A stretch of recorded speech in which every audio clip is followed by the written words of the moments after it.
ආයුබෝ වේවා කියලා පිළිගන්නවා රිනර් OS සමග. ඉතින් අද වීඩියෝ එකේ ඔයාලට බලා ගන්න පුළුවන් 10 ampere 12 volt power supply එකක් හදාගන්නේ කොහොමද කියන එක. මේක variable power supply එකක්. ඉතින් ඔයාලට ලේසියෙන්ම මේ වගේ supply එකක් හදාගන්න පුළුවන්. ඉතින් ඒ ගැන තමයි අද ඔයාලට පෙන්වන්න බලාපොරොත්තු වෙන්නේ. ඉතින් ලේසියෙන්ම මේ වගේ bench power supply එකක් හදාගන්නේ කොහොමද කියන එක ගැන අපි කතා කරන් යමු ඉස්සරහට. ඔයාලට මතක් කරනවා Green Arrow SL සමග එකතු වෙලා නැති කෙනෙක් නම් දැන් අපිත් එක්ක එකතු වෙන්න පුළුවන්. ඒ වගේම bell icon එකත් click කරලා තියාගන්න. ඉතින් මුලින්ම volt ammeter එකක් අපිට ඕන වෙනවා. ඊට පස්සේ 12 volt 10 ampere power supply එකක්. ඊට පස්සේ 300 watt 20 amp step down power module එකක්. ඒ වගේම normal switch කීපයක්. 100k potential meter දෙකක්. ඒ වගේම indicator bulb එකක්. ඊට පස්සේ අපිට AC input එකක් විදිහට ලබා දෙන්න power socket එකක්. ඒ වගේම banana clip වගේම clip top එක. ඊට පස්සේ normal fuse එකක් මම දානවා මේකට. ඉතින් මේ බඩු ටික තමයි වොමනා වෙන්නේ. ඉතින් step down 300 watt 20 ampere power module එක ඔයාලට වෙළඳ පොලේ මිලදී ගන්න පුළුවන් රුපියල් 2300ක වගේ මුදලකට. ඊට පස්සේ මම කේසින් එකක් හදාගෙන තියෙනවා මෙන්න මේ විදිහට. ඉතින් ඔයාලට කැමති ආකාරයේ කේසින් එකක් නිර්මාණය කරගන්න. ඉතින් මම banana clip ටික කේසින් එකකට සම්බන්ධ කරගන්නවා මෙතනදී මේ විදිහට. ඉතින් මම මෙතනදී 12 volt power supply එකක් output එකක් විදිහට ලබා ගන්නත්, ඒ වගේම 230 main power line එක output එකක් විදිහට ලබා ගන්නත් වෙනම shock දෙකක් සවි කර ගන්නවා. ඊට අමතරව අපි step down module එක හරහා out කරන power supply එක, ඒ කියන්නේ අපිට adjust කරගන්න පුළුවන් power supply එක output කරගන්නත් වෙනම shock දෙකක් සම්බන්ධ කරගෙන තියා ගන්නවා. ඊට අමතරව අපි power supply එක input කරද්දී fuse එකක් හරහා තමයි input කරන්නේ. මොකද මොකක් හරි fault එකක් ආවොත් fuse එකෙන් අපිට අපේ circuit එකට ආරක්ෂාව ලැබෙන නිසා. ඉතින් normal මම මෙතන normal switch 3ක් භාවිතා කරනවා. ඒ වගේම neutral එකයි base එකයි දෙකම එකවර කට් වෙන විදිහේ 2 pole switch එකක් මෙතනදී භාවිතා කරගන්නවා. ඉතින් වයර් සම්බන්ධ කරගන්න විදිය ඔයාලට ස්විච් ටික සම්බන්ධ කරගන්න විදිය මම පැහැදිලි කිරීමක් කරන්නම්. මුලින්ම 2 pole switch එකට තමයි supply එක input කරන්නේ. ඊට අමතරව මම මෙතනදී switch එකක් භාවිතා කරනවා වෙනම 230 supply එක out කරගන්න නිසා ඒක on off කරගන්න වෙනම main switch එකක් විදියට මම switch එකක් භාවිතා කරනවා. ඔයාලට පේන්නේ දැන් මේ switch එක push button switch එකක් තමයි මෙතනදී මම භාවිතා කරන්නේ AC input එක සඳහා. ඒ කියන්නේ මම එළියට ලබා ගන්න වෙනම 230 එකක් මම කිව්වා මුලින් වෙනම line එකක් මම සම්බන්ධ කරගන්න මට මගේ අවශ්‍යතාවයන් ඉටු කර ගැනීම සඳහා. ඉතින් ඔයාලට මේක අත්‍යවශ්‍ය නැහැ. ඒ සඳහා මම switch එකක් වෙනම භාවිතා කරලා තියෙනවා. ඒ වගේම 12 volt main line එක direct මම supply එකක් output එකක් විදිහට ලබා ගන්න socket එකක් සම්බන්ධ කරලා තියෙනවා. ඒකත් cut කරගන්න මම වෙනම switch එකක් දා ගන්නවා. ඒ වගේම අපිට අවශ්‍ය voltage එක adjust කරගන්න වෝල්ටීයතාවයට මම වෙනම on off switch එකක් භාවිතා කරනවා. ඒ වගේම indicator light එකක් මම දා ගන්නවා.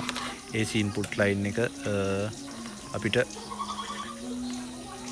බලා ගන්න. දැන් ඔයාලට පේන්නේ මෙතන step down power module එක buck converter එක. ඉතින් මෙතනදී මේක සාමාන්‍ය තරමකට රත් වීමක් සිද්ධ වෙන නිසා මම මෙතනදී කූලින් ෆෑන් එකක් සම්බන්ධ කරගන්නවා ඒක වළක්වා ගන්න. ඉතින් කූලින් ෆෑන් එකත් 12 වෝල්ට්. ඉතින් මෙතනදී ඔයාලට භාවිතා කරන්න පුළුවන්. මම දැන් normal භාවිතා කරන්නේ 12 වෝල්ට් 10 ampere power supply එකක්. ඉතින් ඔයාලට ඉතින් මෙතනදී මට අඩු වැඩි කරගන්න පුළුවන්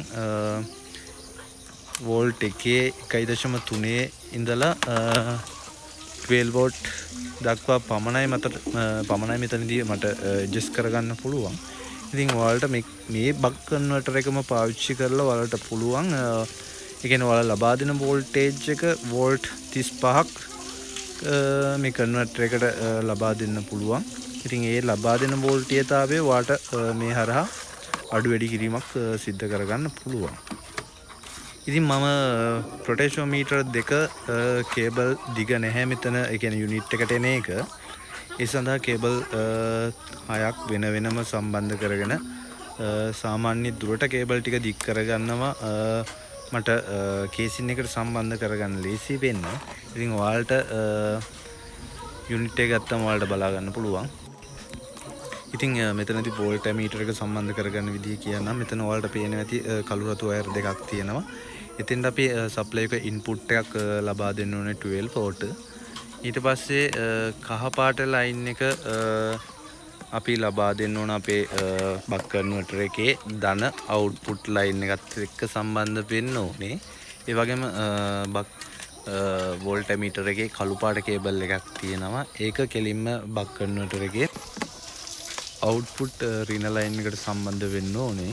ඉතින් ඉතුරු වෙන රෙඩ් කේබල් එක තමයි අපිට රින අවුට්පුට් එකක් විදිහට අවුට් කරන්නේ. ඉතින් එතකොට තමයි ඒ විදිහට සම්බන්ධ කරගත්තොත් තමයි අපි අවුට්පුට් එක ලබා දෙන වෝල්ටීයතාවය අපේ වෝල්ට් ඇමීටර් එක හරහා අපිට බලා ගන්න පුළුවන් වෙන්නේ.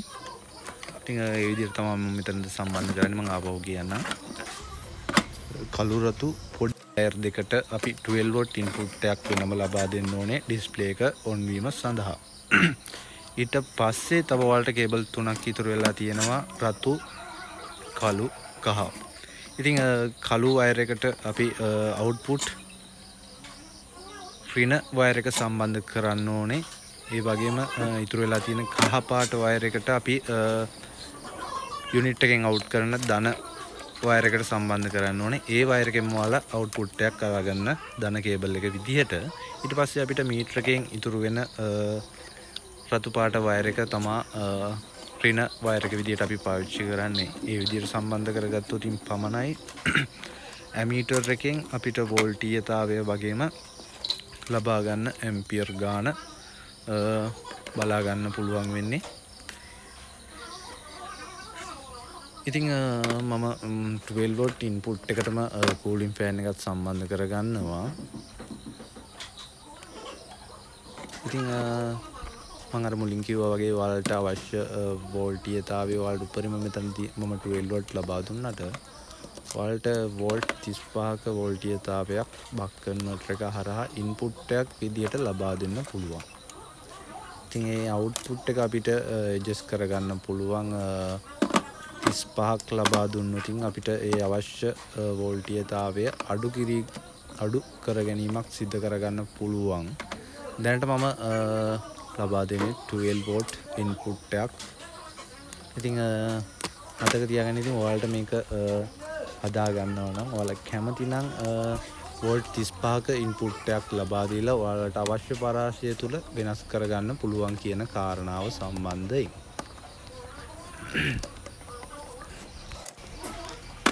ඉතින් ඒ වගේම ස්ටෙප් ඩවුන් බක් කන්වර්ටර් එකෙන් ඔයාලට මාක් කරලා තියෙනවා ඉන්පුට් ධන හරින ඒ වගේම අවුට්පුට් ධන හරින. ඉතින් මතක තියාගන්න බක් කන්වර්ටර් එකට වෝල්ටීයතාවය ඉන්පුට් එකක් විදිහට අපි ලබා දෙද්දී වෝල්ට් 40ට වඩා අඩුවෙන් වෝල්ටීයතාවයක් ඔයාලට ඉන්පුට් කරන්න පුළුවන් 5 වෝල්ට් ඉඳලා.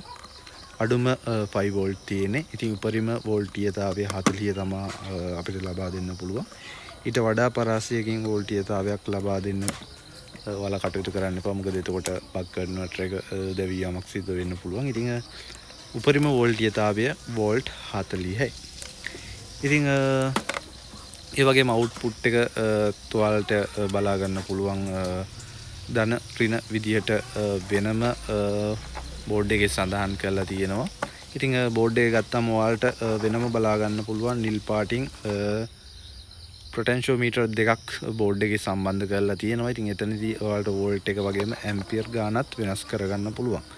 ඉතින් මෙතනදී මම මේ සඳහා වෙනම 100k පොටෙන්ෂියෝමීටර් දෙකක් භාවිතා කරලා තියෙනවා. මොකද මට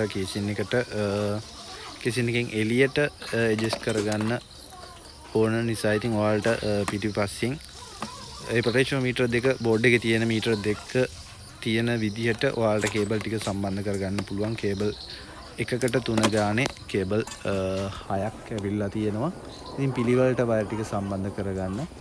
ඒ වගේම ඔයාලට මෙතන බෝඩ් එකේ ඉන්ඩිකේටර් බල්බ් එකකුත් තියෙනවා අවශ්‍ය නම්. එතනත් ඒ තියෙන විදිහටම වයර් දෙක දාලා සම්බන්ධ කරලා එළියට අරගන්න පුළුවන්. ඉතින් මේ විදිහට මම 12 පවර් සප්ලයි එකටම සම්බන්ධ කරගන්නවා.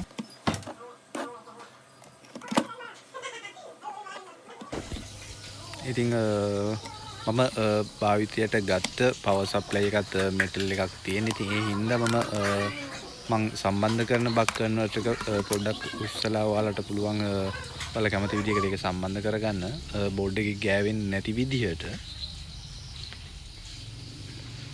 මොකද එහෙම වුණොත් බෝඩ් එක ෂෝට් වෙන්න පුළුවන්.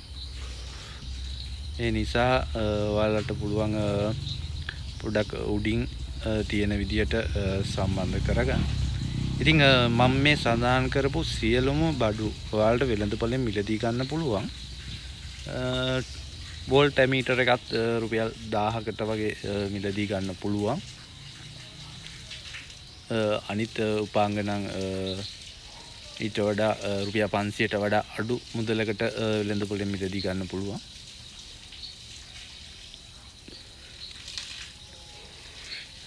ඉතින් වෙළඳපොලෙන් වේරියබල් පවර් සප්ලයි එකක් මිලදී ගන්නවා නම් රුපියල් 15000ට වඩා අධික මුදලක් මේ විදිහේ වැය වෙනවා. ඉතින් ඔයාලට මේ වගේ නිර්මාණයක් කරගන්නවා නම් රුපියල් 5000කට වඩා අඩු මුදලකින් මේක නිර්මාණය කරගන්න පුළුවන්.